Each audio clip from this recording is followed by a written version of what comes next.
अप्रैल जब पहलगाम में 26 लोगों का नृशंस हत्या कर दिया गया था आतंकवादियों द्वारा। वह आतंकवादी जो पाकिस्तान से आए थे, वह आतंकवादी जो पाकिस्तान द्वारा प्रशिक्षित किए गए थे, आतंकवादियों द्वारा प्रशिक्षित किए गए थे।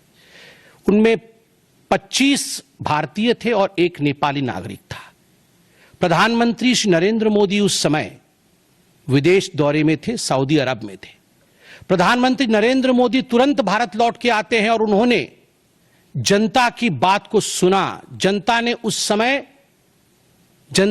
समय एक मांग रखी कि आतंकवाद के ऊपर हमला हो, हमें बदला लेना है पहलगाम के इस आतंकवादी हमले का।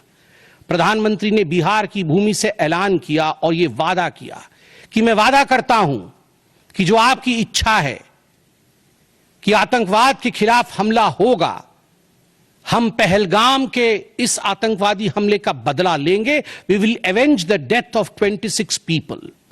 प्रधानमंत्री ने कहा यह जो बदला होगा यह आतंकवादियों के कल्पना से बाहर का बदला होगा, और जो बदला हुआ वो आतंकवादियों के कल्पना के बाहर का बदला था।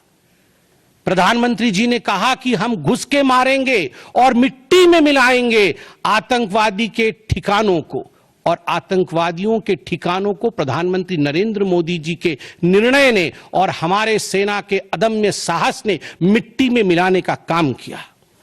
यह वादा प्रधानमंत्री नरेंद्र मोदी जी का था। 22 तारीख से 7 मई तक लगभग ये 14 दिन आप सभी ने देखा पूरे भारतवर्ष में एक प्रकार से एक माहौल टेंशन का था, प्रेशर का था कि तुरंत निर्णय किया जाए, तुरंत एक्शन में आया जाए। बहुत सूझबूझ के साथ, सोच समझ करके, स्ट्रैटेजी के साथ।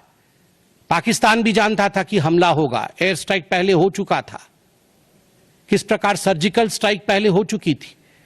पाकिस्तान पूरी तरह जानता था कि इस बार भी छोड़ा नहीं जाएगा, मगर उसके बावजूद पाकिस्तान इतना दिमाग लगाने के पश्चात वह डेट नहीं जान पाया जिस दिन यह हमला होना था। 22 तारीख से 7 तारीख के बीच में कुछ नॉन मिलिट्री एक्शंस जिन्होंने पाकिस्तान को कमजोर किया, वह प्रधानमंत्री नरेंद्र मोदी जी ने और भारत की सरकार ने लिया। ये जो ऑपरेशन सिंदूर है, इसका एक मिलिट्री पोर्शन है तो एक नॉन मिलिट्री पोर्शन भी है। और नॉन मिलिट्री पोर्शन में सबसे बड़ी बात इंडस वाटर ट्रीटी, जो सिंधु नदी समझौता 1960 का था, उसे स्थगित किया गया, अबेयंस में रखा गया। आप सभी जानते हैं लगभग 90% पाकिस्तान जो है इसी पानी पर निर्भर करता है।